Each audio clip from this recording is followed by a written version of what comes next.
अस्सलामु अलैकुम वरहमतुल्लाहि वबरकातुहू। अल्लाह ताला के नज़दीक सबसे बड़ा गुनाह कौन सा है, इसके बारे में ज़रूर मालूमात कर लें। अल्लाह ताला के साथ शिर्क करना, जैसा कि अल्लाह ताला कुरान पाक में इरशाद फरमाता है, इन्न शिर्क लज़ुल्मुन अज़ीम, सदक़ल्लाहुल अज़ीम। बेशक शिर्क सबसे बड़ा गुनाह है।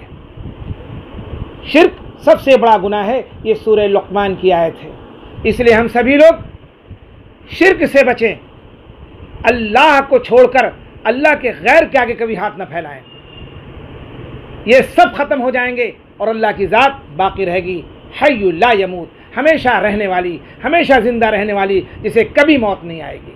जो हमेशा ज़िंदा रहने वाला है, हम उससे अपनी ज़रूरत को मांगें, उससे औलाद मांगें, उससे रोज़ी मांगें, उससे नौकरी मांगें, जो मांगना है उससे मांगें। बीमारी से शिफा अल्लाह से मांगें। अल्लाह से ही परेशानी की बातें करेंगे। अल्लाह हमारी परेशानी को दूर कर दे, अल्लाह हमारे मसाइल को हल कर दे, अल्लाह हमें औलाद दे दे, अल्लाह हर किस्म की बीमारी से अल्लाह हमारी हिफाज़त फरमा, अल्लाह कोरोना वायरस से हमारी हिफाज़त फरमा, अल्लाह जालिमों के जुल्म से हमारी हिफाज़त फरमा। किससे कहें? सिर्फ अल्लाह से कहें, जो हमेशा रहने वाला है।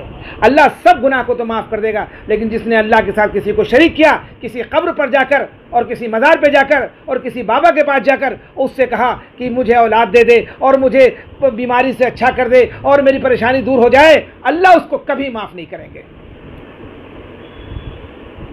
अल्लाह उसको माफ़ करेंगे जो अल्लाह से मांगेगा, और अल्लाह उसको अता भी करेंगे इंशाअल्लाह ताला। अल्लाह हमें कुरान की इस आयत पर अमल करने की तौफीक अता फरमाए। आमीन, अल्लाहुम्मा आमीन। अस्सलामु अलैकुम वरहमतुल्लाहि वबरकातुहू।